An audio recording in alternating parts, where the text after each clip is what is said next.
Now these cold-hearted teenagers face the life sentence they once thought they could dodge. Shock, disbelief, and a flicker of fear cross their faces as the walls of their freedom slam shut. Watch as the cruel reality of justice finally sinks in, leaving no escape, no excuses, and no way out. Number 10. Lance Dyier. The courtroom erupted in chaos the moment the judge delivered his sentence. It all started with Lance Dyer's sister shot to her feet, screaming, tears streaming, fists clenched. Deputies rushed in, grabbing her arms as she fought them, yelling at the top of her lungs while the bailiff barked orders. The gallery froze. Lance, handcuffed at the defense table, stared straight ahead, face blank. His mother sat rigid, hands pressed to her mouth. Judge Dennis Adkins had just slammed the gavel on an 11-year prison sentence. It started on the 21st of March, 2013, when 16-year-old Lance Dyier was a passenger in a Monte Carlo stolen at gunpoint the day before in Dayton, Ohio.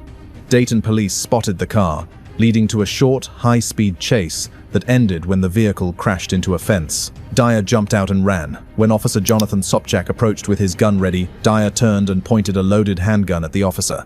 Officer Sopchak fired once, striking Dyier in the hand. Dyier dropped the gun.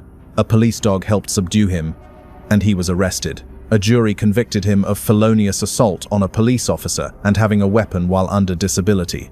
Lance's mother told reporters she would appeal the sentencing. She is asking why her son is still breathing if he really pointed a 9 at a cop.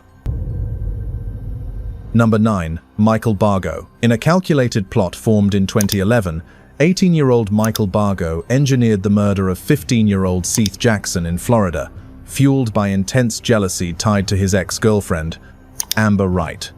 Bargo enlisted Wright, her brother Kyle Hooper, and friends Justin Soto and Charlie Ely to draw Jackson to Ely's house using a fabricated excuse.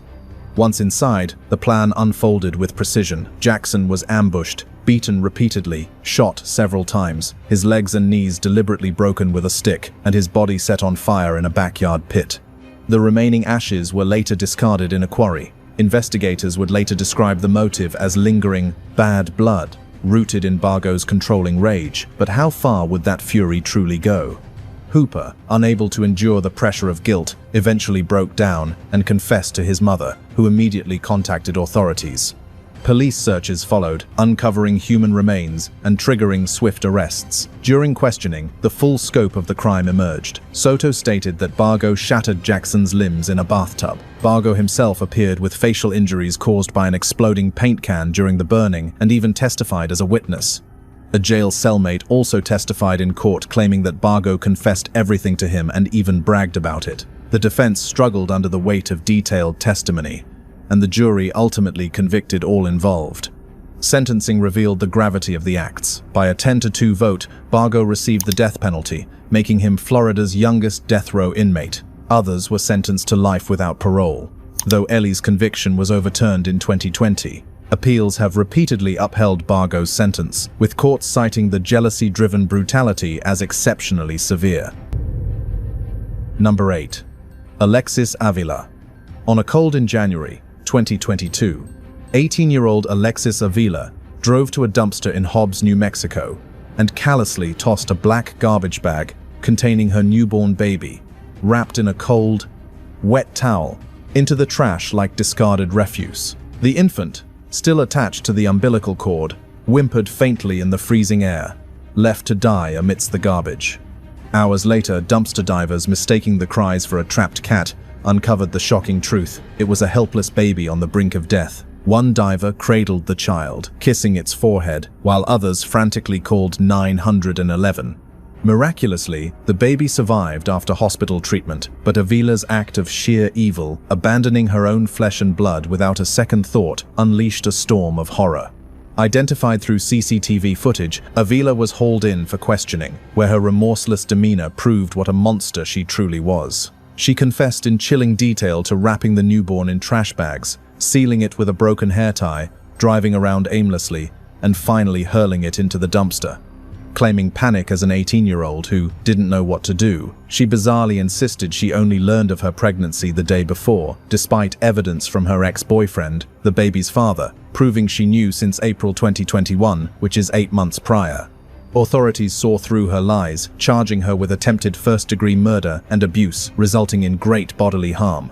The court drama unfolded with raw intensity. Avila testified, pretending she lost her memory. She even claimed she did not remember giving birth or disposing of the infant. But the prosecution demolished her story, forcing her to confront the damning video in front of the jury. Witnesses like April Meadow, one of the divers, condemned her. She could have taken him to the hospital, a church, or anywhere but throwing him away like trash. The jury, after deliberation, delivered a guilty verdict on both counts. At sentencing, Avila showed fake remorse, which was obvious to everyone. She claimed she regretted missing his milestones and depriving him of motherly love. Judge William Shoemake was having none of it. Avila's evil act scarred lives forever. The baby, named Saul, now lives with his father's family. Number 7. Leonid Gracer. In an apartment in Moscow, Russia, sometime between 2018 and 2020, 18-year-old Leonid Gracer savagely unalived his sister, claiming Satan's direct orders compelled the act. He was found naked beside her body, adorned with demonic symbols painted in her blood. Gracer's evil grin during questioning showed he had no remorse. Instead, he asserted that the killing purged his inner doubts, a twisted ritual of self-purification. Drugs littered the scene, potentially fueling the frenzy, yet Gracer insisted he had full awareness of his heinous deed. After arrest, he was charged with murder, and the courtroom became a circus of chaos. They even had him confined in a glass cage to prevent escape. But this did not stop Gracer's defiance.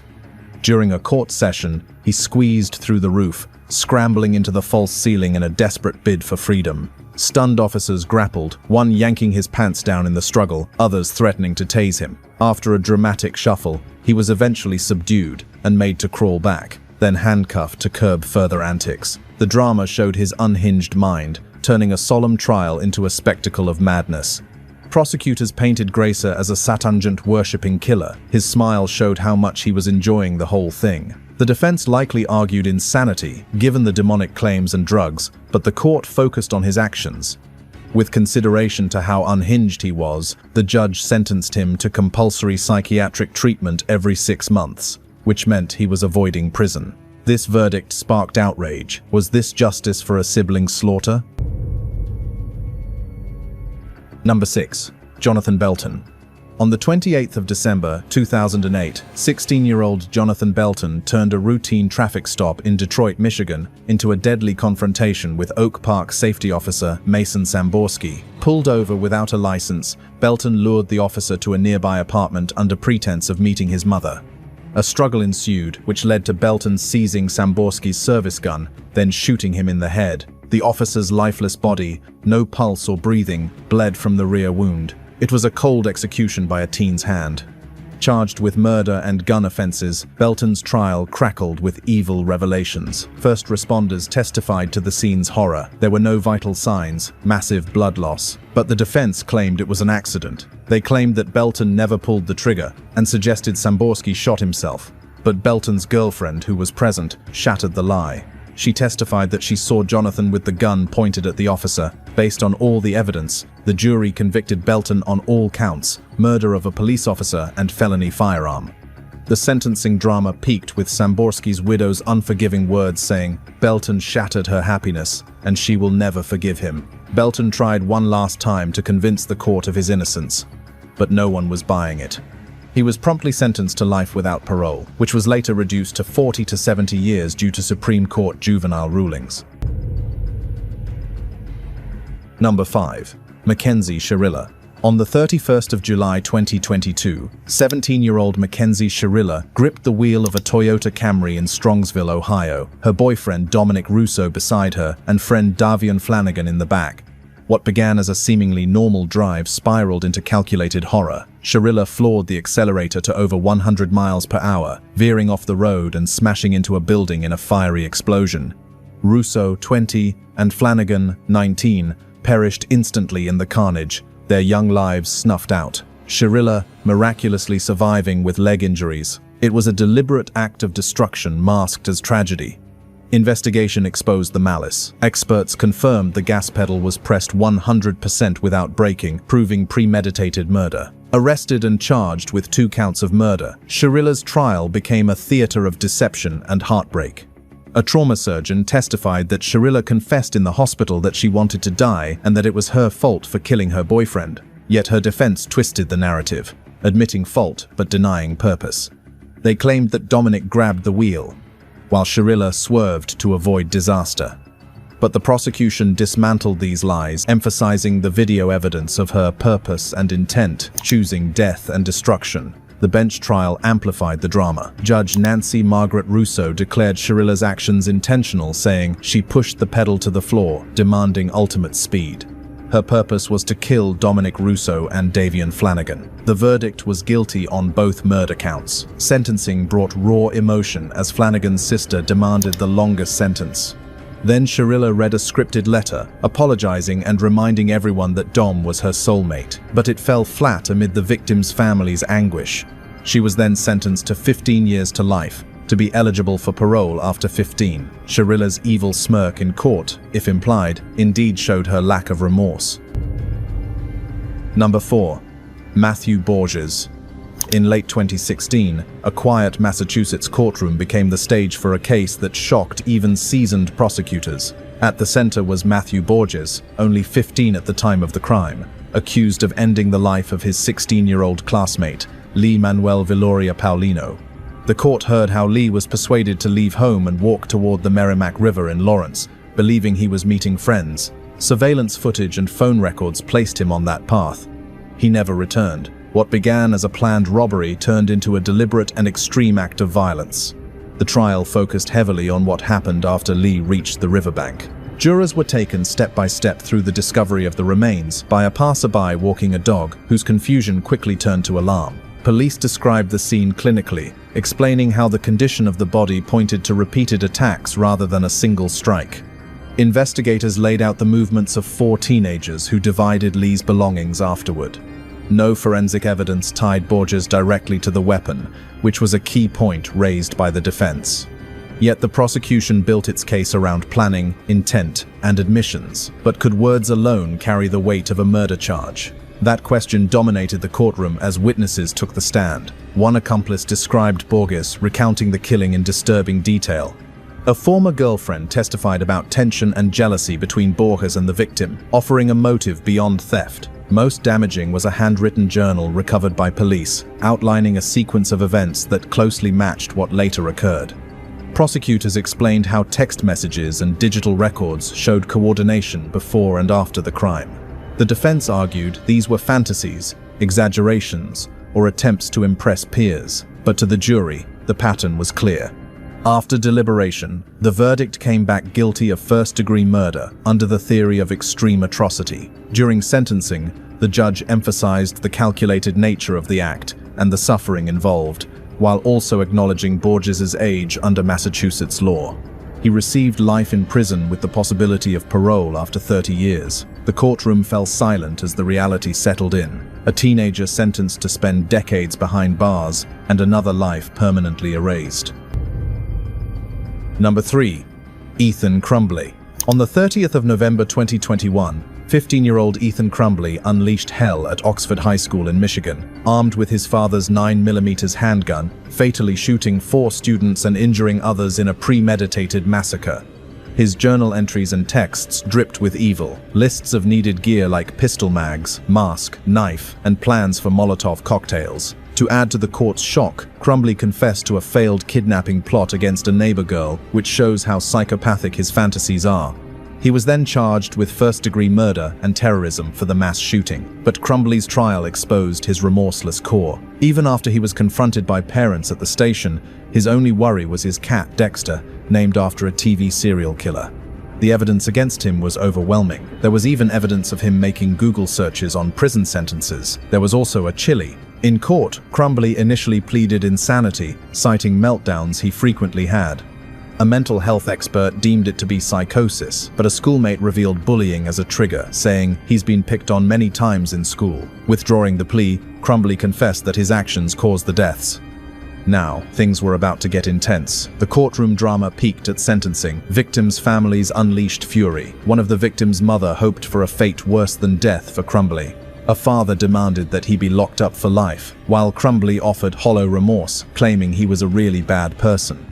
He was then sentenced to life without parole plus 24 years. But that was not all. The evil extended to his parents, James and Jennifer. They got convicted of involuntary manslaughter for buying the gun and ignoring warnings. Because of this, they got 10 years each.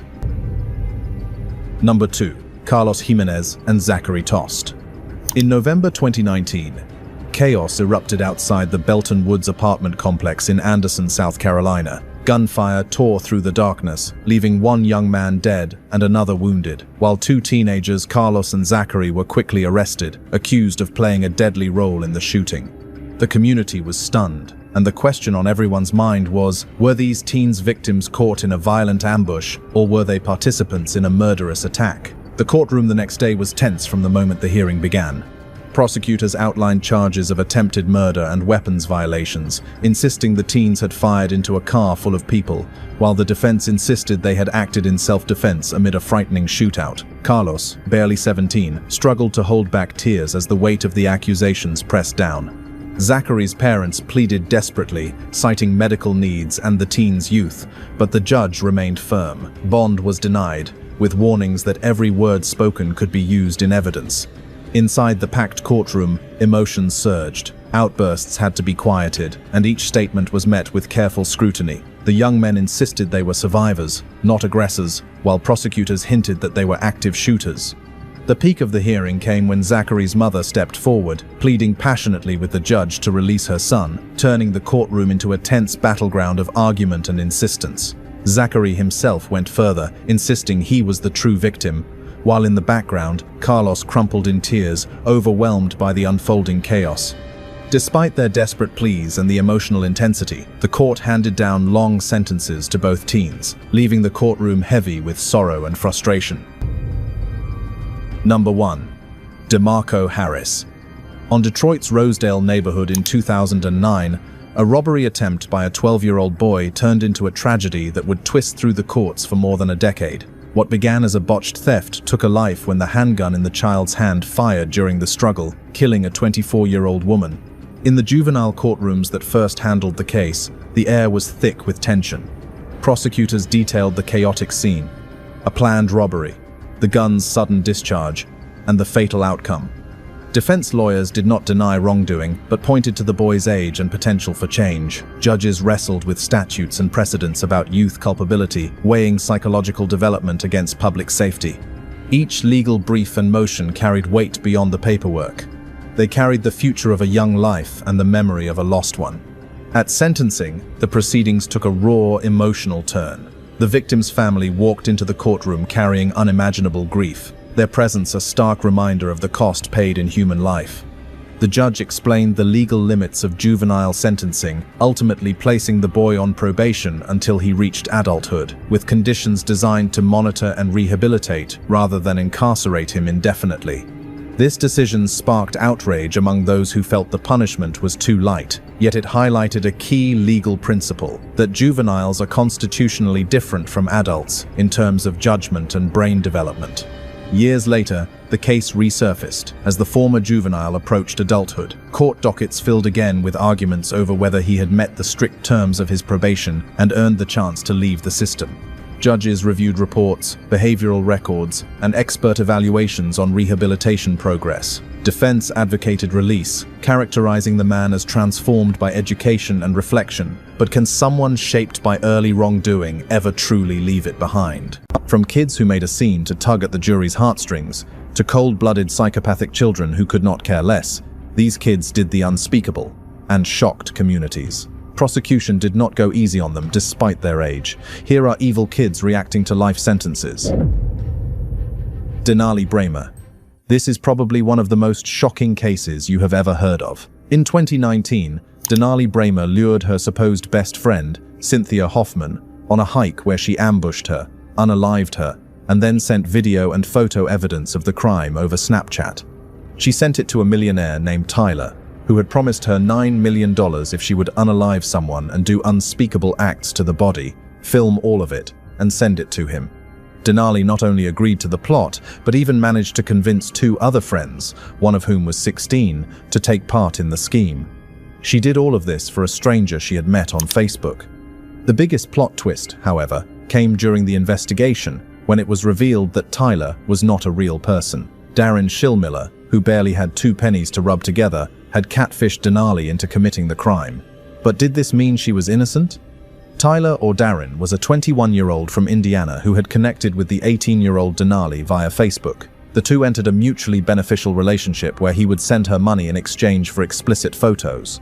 The requests and poses became more and more perverted, but the money kept coming, which is why Denali never complained. Eventually, when Tyler asked her to unalive someone and film it for him, she agreed. But why was Cece picked as a target when she was Denali's supposed best friend? According to investigators, Cece was an easy target because not only did she blindly trust Denali, but she also had a developmental disability that made her easier to subdue. Denali enlisted the help of 2 teens, including 16-year-old Caden McIntosh and an unnamed female. The 3 of them lured Cece on a hike near their hometown in Anchorage, Alaska. During the hike, they overpowered Cece, duct-taped her legs, and Caden proceeded to shoot her in the back of the head with a gun supplied by Denali. The trio sent Tyler play-by-play videos of the crime on social media. They then returned back as if nothing had happened. It was not until a day later that Cece was reported missing, and Denali's own mother contacted police, fearing that her daughter might be responsible. During courtroom proceedings, Denali tried to shift the blame to Caden, claiming that he had stolen the weapon from her and that she tried to stop him when he was attempting to unalive Cece. She later tried to shift the blame to Darren, claiming that she was used in his depraved plot. While the Indiana native was extradited to Alaska to face trial and received a 99-year term himself, Denali was not spared either. The judge noted that she had deliberately sought someone who would trust her enough. Denali tried to play the victim a few more times in court, but it did not hold up. The jury could not get over the cold, calculated nature of the crime and ultimately sentenced her to the maximum possible punishment, 99 years behind bars with no chance of ever being released. What made the case even more disturbing was how unemotional Denali appeared throughout the aftermath. Friends reported that she showed little remorse in the days following the unaliving and behaved as if nothing unusual had occurred. Investigators later uncovered messages where she discussed the crime in a disturbingly casual way, focusing more on whether she would receive payment than on the life that had been taken. Prosecutors argued this was not the act of a manipulated teenager acting under pressure, but a willing participant driven by greed, attention, and validation. During sentencing, the court emphasized that Cece had been betrayed in the worst way possible by someone she trusted completely. The judge described the crime as especially heinous, pointing to the planning, the filming, and the deliberate targeting of a vulnerable victim. In the end, Denali lost her freedom forever, while Cynthia lost her life simply for believing her friend would never hurt her. Jamarian Law Horn. Have you ever heard of someone getting only 8 years of prison time for a first-degree offense? There were a lot of nuances in Jamarian Law Horn's case, and his short prison term was the least of them. Most notably, Jamarian was only 12 years old when he casually walked over the playground in Kent County and stabbed 9-year-old Connor Verkaker multiple times in the back. Why did he do that? And should the judge have given him such a short prison term for such a senseless act? In 2014, 12-year-old Jamarian called 911 from a neighbor's home. He said that it was urgent. On the phone with dispatch, Jamarian casually told them that he had just unalived Connor. He told the dispatcher that he was an evil child and that he deserved the worst. The neighbor claimed that Jamarian sat perfectly calmly while he waited at his home for the police to show up. The only time he raised his voice was to alert police through the window that he was there. Jamarian told investigators that he had previously attempted to bury a kitchen knife in the playground, but ultimately decided on hiding one in his hoodie for the unaliving. He also claimed that he had taken a red pill on the morning of the unaliving. Investigators later found that it was a prescribed antidepressant. They also found Jamarian had several bruises and marks all over his body. When asked, he claimed that his mother, Anita, and stepfather, Bernard, would regularly hurt him. This opened up a concurrent case against the parents. Investigators found Jamarian and his 3 siblings living in awful conditions. Both adults were regular substance abusers, and a case had already been opened against them with CPS. Jamarian claimed that he was routinely hit by both adults, sometimes with belts and extension cords, for minor offenses. He also claimed that he had been bullied at school. While the defense tried to use this to show that he was a deeply troubled kid and deserved leniency, the prosecution disagreed.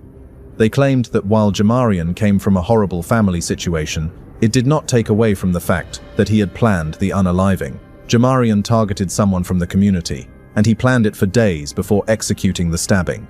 Connor was a beloved kid, and the prosecution claimed that letting Jamarian go would be disrespectful to the family. Anita and Bernard were tried and convicted of child endangerment and defrauding the welfare system and received over a year's sentence for their crimes. Meanwhile, a judge ruled that Jamarian would be tried as an adult despite his age. The judge also dismissed the second-degree manslaughter conviction and upped it to a first-degree offense. That being said, Jamarian's age and remorse for the crime were taken into consideration. The judge ultimately decided that Jamarian should receive an 8-year prison term at a juvenile facility. Jamarian was emotionless throughout the trial, and many noted that he repeatedly told everyone that he deserved the worst possible punishment for what he had done. Experts claimed that while the crime might have been deliberate, Jamarian was in a daze between extreme anger and sadness for most of his young life. In 2021, Jamarian was released early after serving 6.5 years. He was 19 at the time of his release and was welcomed by Connor's paternal grandmother, who noted that everyone deserved a second chance in life. While in prison, Jamarian was said to have been an upstanding prisoner and completed his education with honors. Alexander Jackson. Friends, family, and neighbors described the Jacksons as the perfect, all-American family. Jan, Melissa, and their 2 children, Alexander and Sabrina, lived an ordinary suburban life in Cedar Rapids, Iowa. Nothing about the family stuck out. They were just an unassuming family, which is why the whole community was left stunned when officers arrived to arrest Alexander. Just a few hours earlier, the family home had been the site of a reported home invasion gone wrong, but as police dug deeper, they realized that Alexander had staged the entire thing, unaliving his parents and younger sister. But why? On June 15, 2021, Alexander made a distressing call to 911, claiming that someone had broken into the home. He seemed shaken up, claiming that everyone in the home, including him, had been shot. Officers quickly arrived at a gruesome scene. Jan, Melissa, and Sabrina were all found unalived with multiple gunshot wounds.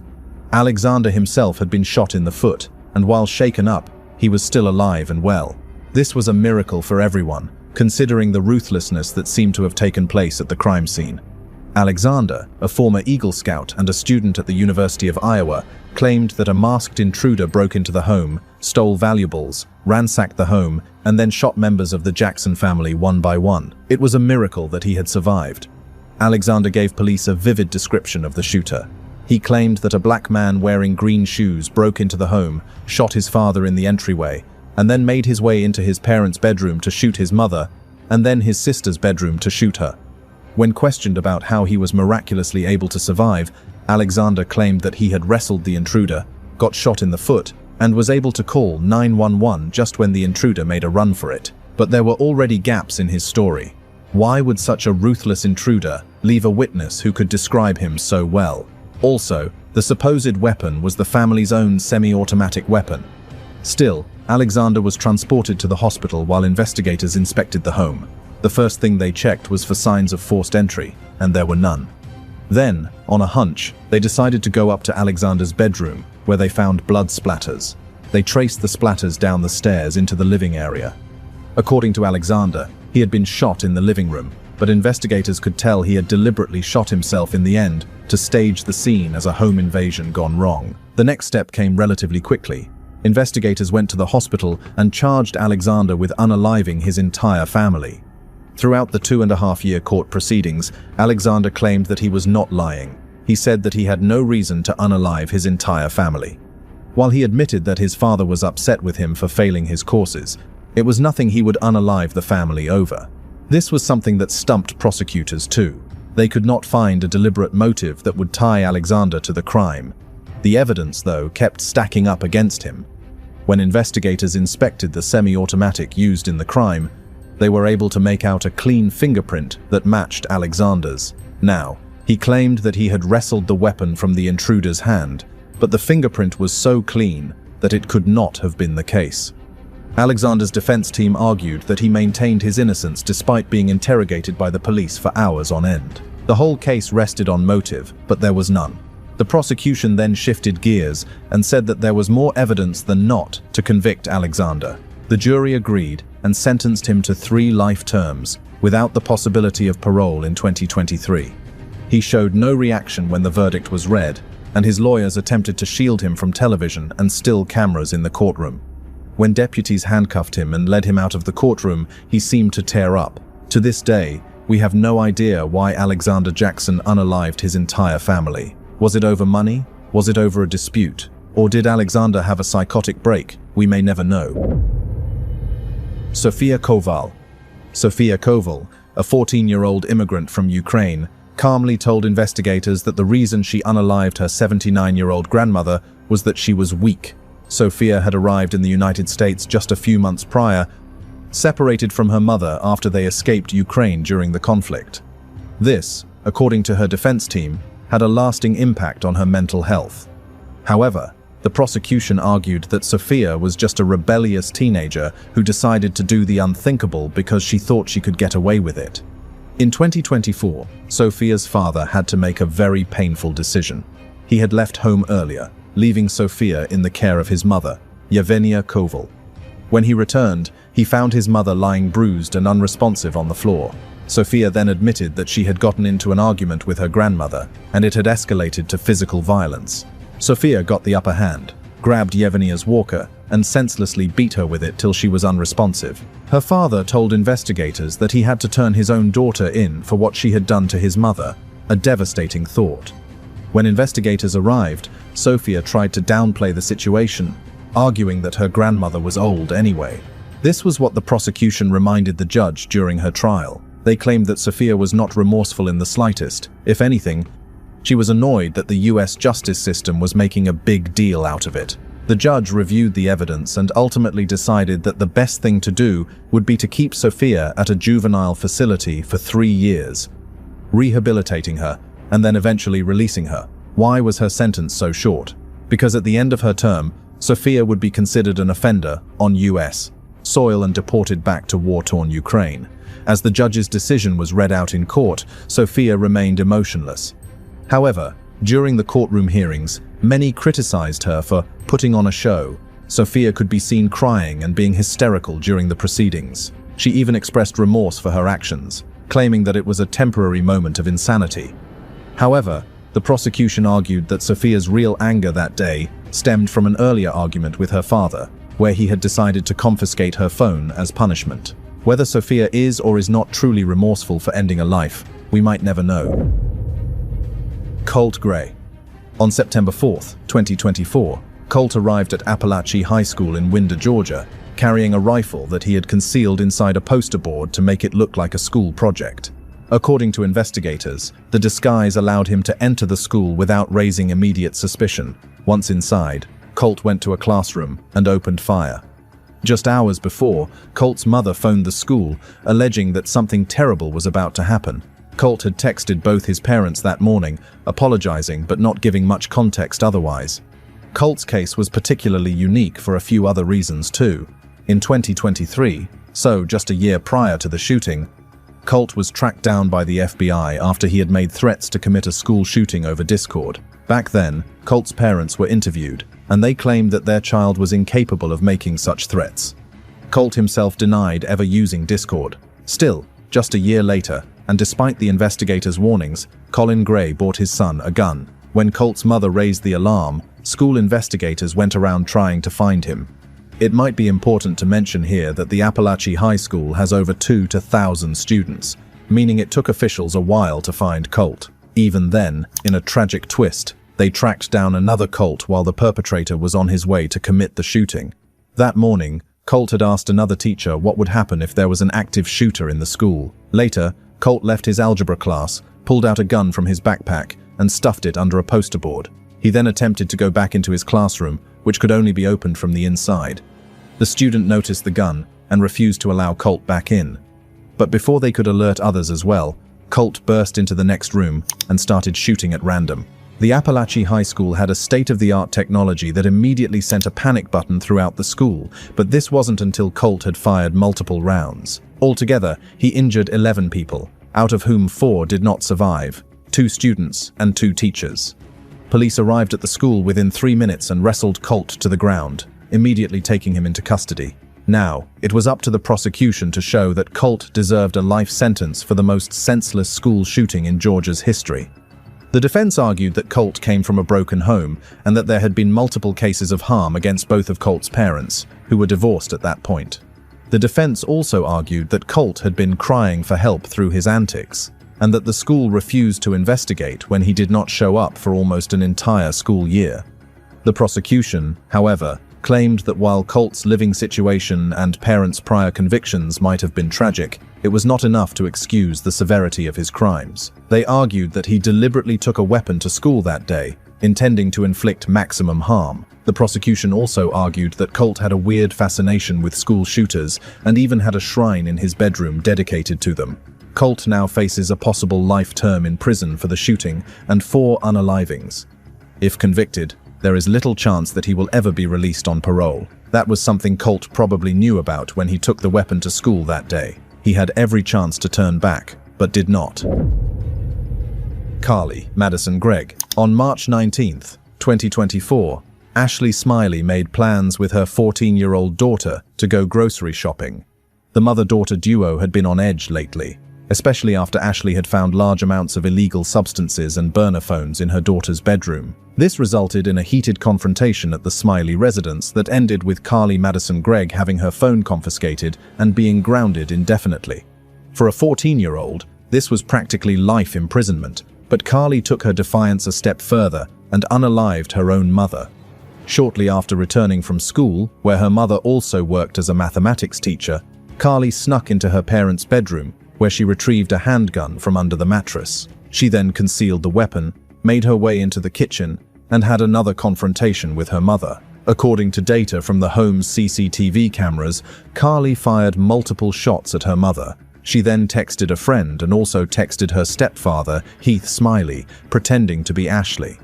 The goal was to unalive both adults and then make a run for it with the friend. Unfortunately for Carly, when Heath returned, he was able to disarm Carly. He had been shot just a few inches from his face, and despite being wounded, he overpowered Carly. Heath recalled Carly being terrified at the fact that her perfect plan had just failed. She then ran out the back door with her friend. Heath managed to call 911, and they arrived just in time to tend to his injuries and arrest Carly. The trial was a public spectacle. Carly's defense team argued that it was impossible to guarantee their client a fair trial because of all the media scrutiny. The prosecution argued that the defense team was stalling the inevitable. They knew that the severity of Carly's crimes meant that she would be tried as an adult and likely face a life sentence in prison.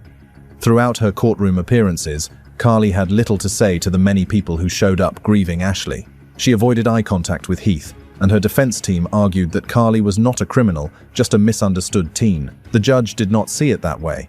After a short court proceeding, the judge ruled that Carly was a danger to society and charged her with 2 counts of a first-degree felony, leading to 2 life terms, one of the unaliving of her mother and the other for the attempted unaliving of her stepfather. Carly was either unamused or disinterested during the court proceedings, but when the judge read out the guilty verdict, she began to sob uncontrollably. Some crimes are so disturbing that people forget the ages involved. In this video, we're looking at cases where children committed crimes so brutal that judges handed down sentences that would lock them away for decades, sometimes for life. These are 20 kids whose actions were so shocking that the courtroom went silent the moment the verdict was read. Lionel Tate. Lionel's story is a distressing one. At just 13 years old, Lionel became the youngest life-term prisoner in the United States history. In 2001, Lionel unalived his 6-year-old cousin when he practiced wrestling moves on her. Lionel's mother was tasked with looking after him and the child, but left the children in the basement to watch television while she went upstairs.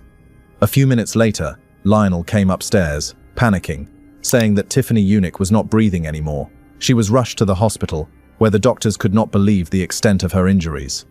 According to the prosecution, the injuries were so severe that it seemed like she had been rammed repeatedly by a car. The defense claimed it was play fighting gone wrong, but the judge sided with the prosecution, believing Lionel knew exactly what he was doing.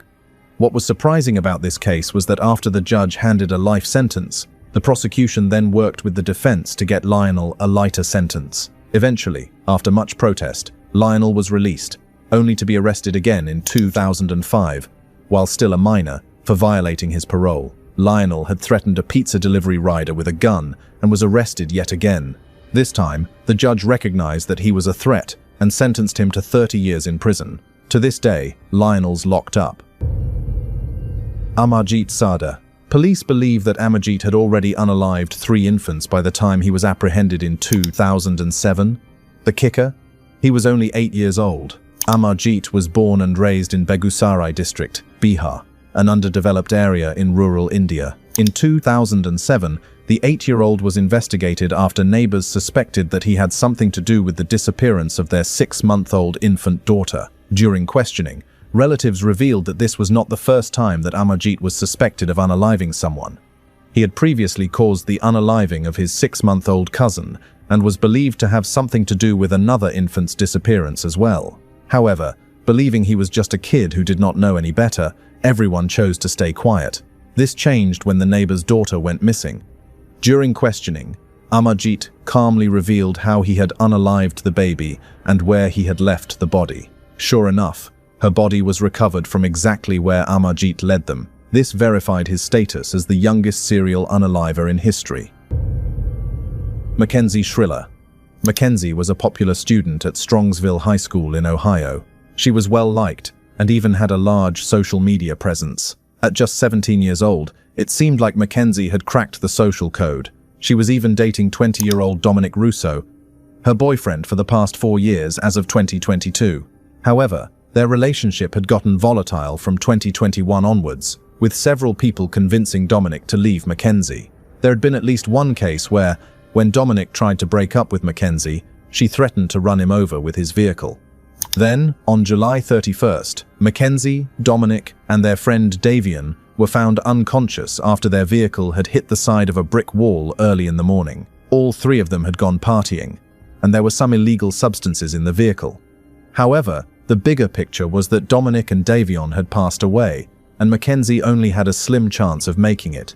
She beat all odds, went through several surgeries, and managed to survive. Reportedly, she was in hysterics when she learned Dominic and Davion did not make it.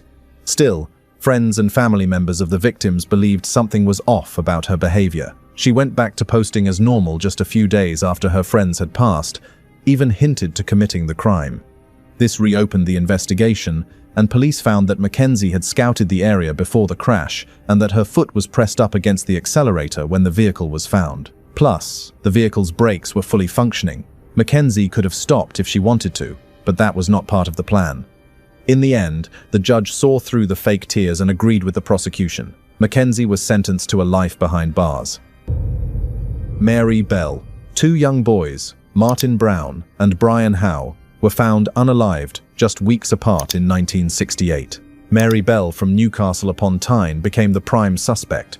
Martin was found unalived in an abandoned building, in what investigators originally assumed was an accidental passing. Mary attended his funeral and showed an unusual curiosity about his passing. Weeks later, Brian's body was recovered from the train tracks near where he lived. This time, it was clear the boy had been unalived by someone else. He even had the unaliver's initials carved on his flesh. According to witnesses, Mary was last seen with Brian by the railway. While she initially denied the crime, she later confessed, admitting that she had been fascinated with the idea of ending someone's life for a long time. At the time of her crimes, Mary was only 11 years old. Her defense team pointed out that she was only a child who had grown up in a horrible home.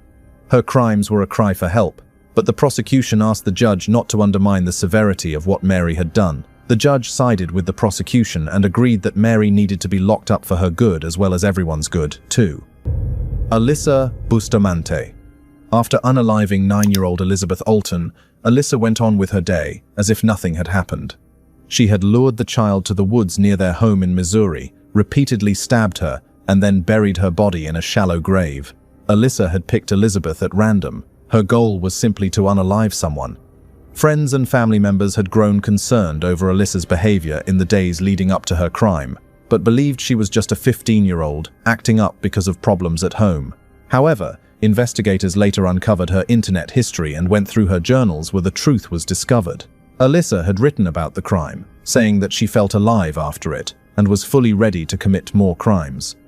Her defense pointed out her age and mental health, but the prosecution claimed it was premeditated. The jury deliberated the facts of the case and eventually returned with a guilty verdict. Even at Alyssa's age, she had just carried out a crime so brutal that it required strict punishment. Alyssa's currently serving out a life sentence and has been denied parole several times. George Stinney. A lot of things went wrong in George Stinney's case.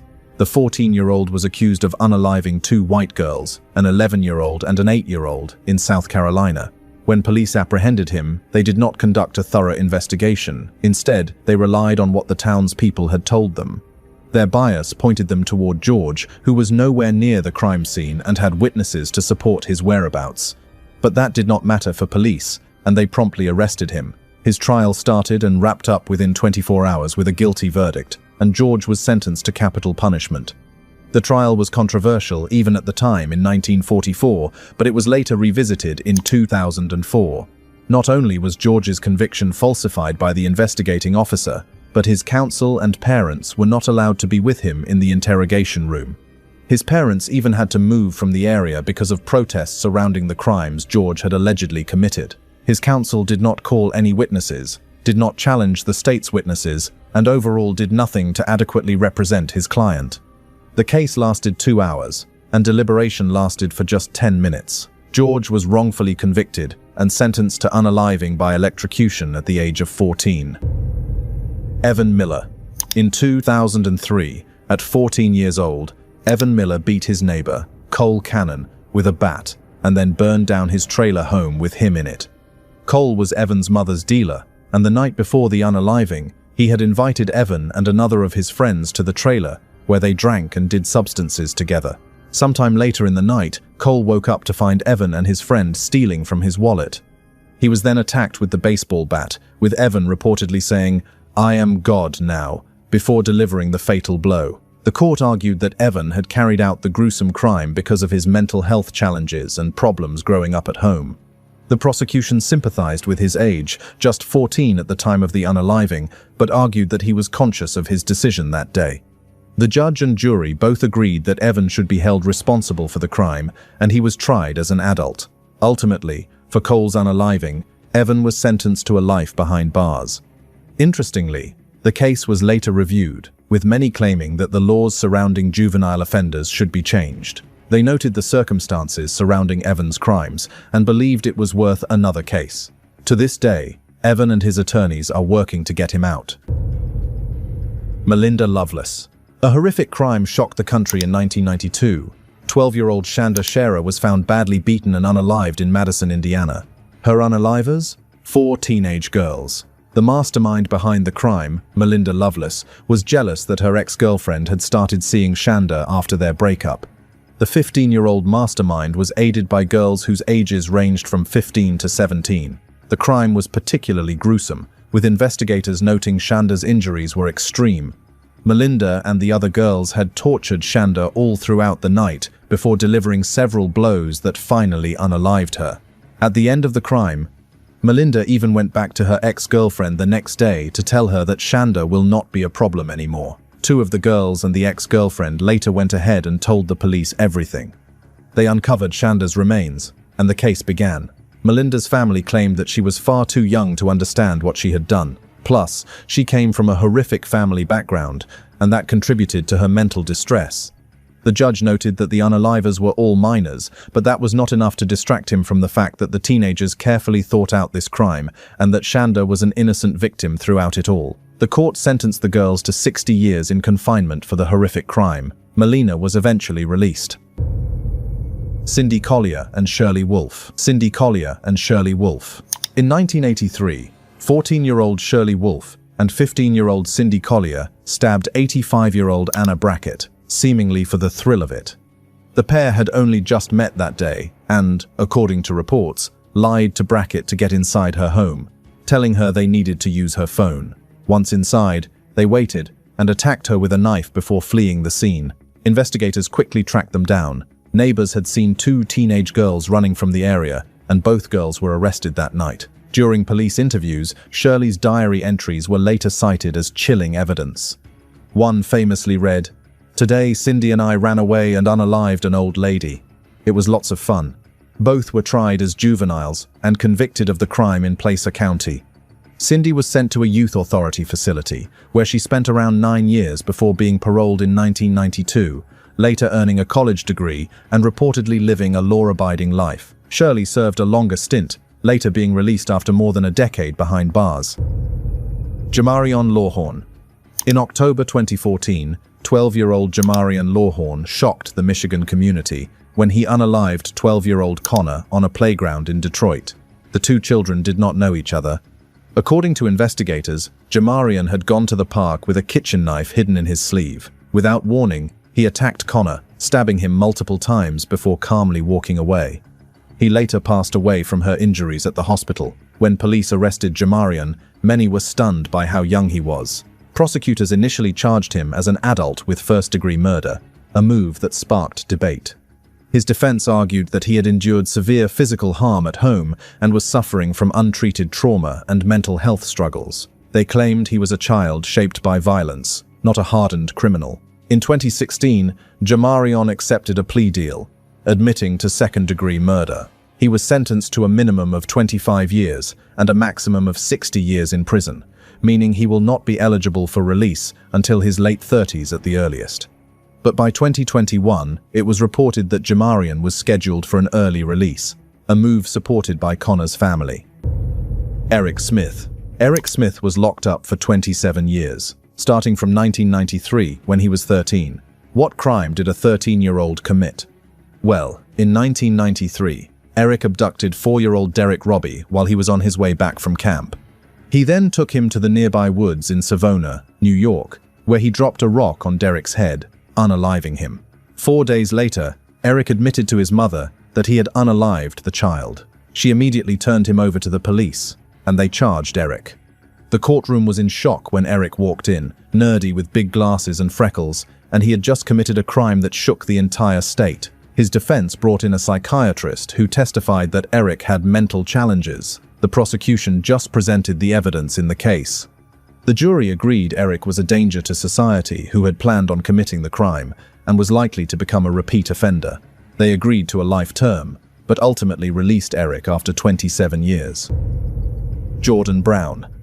In February of 2009, Kenzie Marie Hoke was found unalived in the New Beaver, Pennsylvania home she shared with her fiancé, 2 daughters, and stepson. She had been shot in the back of the head while she was sleeping, instantly unaliving her and her unborn child. The body was discovered by Kenzie's 4-year-old daughter after her other daughter and stepson went to school. When investigators arrived at the scene, they believed that the shooting had occurred using a hunting shotgun. Later, they found the shell casing on the same route Kenzie's 11-year-old stepson, Jordan Brown, took when going to school. This raised suspicion, and the police charged Jordan with unaliving his stepmother. Jordan's father and Kenzie's fiancé opposed the charge, pointing out that Kenzie's ex-boyfriend had previously threatened to unalive her. The defense tried to play that out, but the prosecution claimed that Jordan was scared he would be replaced in the family eventually, especially with Kenzie giving birth soon. The judge believed the prosecution's narrative, and Jordan, at 11, was sentenced to a life term without parole. However, just 3 years into his sentence, the defense team brought forward more evidence that cast doubt on his involvement. His acquittal was controversial because many people, including Kenzie's family members, believed that he had unalived her. Still, by 2018, Jordan Brown was acquitted and released. Dylan Klebold and Eric Harris. On April 20th, 1999, Dylan Klebold and Eric Harris, both 17 years old, carried out one of the most infamous school attacks in American history at Columbine High School in Colorado. The two seniors had spent months planning the assault, gathering weapons, building explosives, and documenting their hatred in journals and home videos later referred to as the basement tapes. That morning, they arrived at school armed with guns and homemade bombs. Their original plan was to detonate large explosives in the cafeteria during lunch hour, but when the bombs failed to go off, they began shooting instead. In less than an hour, 12 students and 1 teacher were unalived. Dozens more were injured. The attack ended when Dylan and Eric turned their weapons on themselves inside the school library. In the aftermath, investigators uncovered writings filled with rage, superiority, fantasies, and a desire to outdo previous mass attacks. The prosecution never had the chance to try them in court, but lawsuits followed, and the case reshaped how schools handle security, bullying reports, and threat assessments. Joshua Phillips. 14-year-old Joshua Phillips claimed that he unalived his neighbor, 8-year-old Madeline, out of fear. He claimed that while the two of them were playing outside in Jacksonville, Florida, Joshua accidentally hit Madeline in the eye with a baseball. He claimed he took her home, where he tried to get her to stop crying, but she would not. She also told Joshua that she would be telling her parents. This frightened Joshua, who came from an unsteady home, with a father who had repeatedly hurt him throughout his childhood. Joshua claimed that he did what he thought was best and tried to unalive Madeline to keep her from telling anyone. It was not until a week later that his mother found Madeline's body beneath his bed in his bedroom. Joshua was arrested at school and admitted to everything. His defense portrayed him as someone going through distress, and fear had taken over him. The prosecution pointed out a few things. Madeline was not unalived immediately, and Joshua actually came back to finish the deed. He had participated in the search party that went out looking for her. He had also hidden her body for a week, and that at any point he could have made any other decision besides unaliving an 8-year-old girl. Joshua was ultimately sentenced to life without parole, while was overturned to life with parole. But since 1998, Joshua has been locked up. Daniel Marsh. On the night of April 14th, Daniel Marsh left his mother's home in the early morning hours and wandered the streets looking for victims. He eventually found Oliver Northup Jr. and Claudia Maupin asleep in their condo just 2 doors down. Daniel broke in through a window, silently watched the couple sleep, and then repeatedly stabbed both of them, inflicting over 128 stab wounds between the two of them. After unaliving them, he later mutilated their bodies. He wore all black gloves and taped his shoes to avoid leaving prints. He later bragged about the crime to friends and confessed to the police when confronted. During interrogation, Daniel described the act with disturbing calm and said the crimes gave him pure happiness. Charged as an adult, Daniel was convicted in September of 2 counts of first-degree murder with special circumstances, including torture and lying in wait. He was declared sane by the jury and sentenced to 52 years to life in prison, meaning he must serve at least 25 years before parole eligibility. Nicholas Lindsay.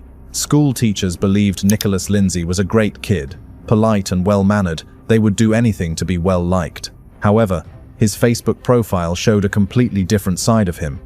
He was reportedly part of a gang, made threats online, and had some prior non-violent offenses. Things came to a head in 2011, when Officer David Crawford responded to a call, reporting a man holding a brick and jumping through fences.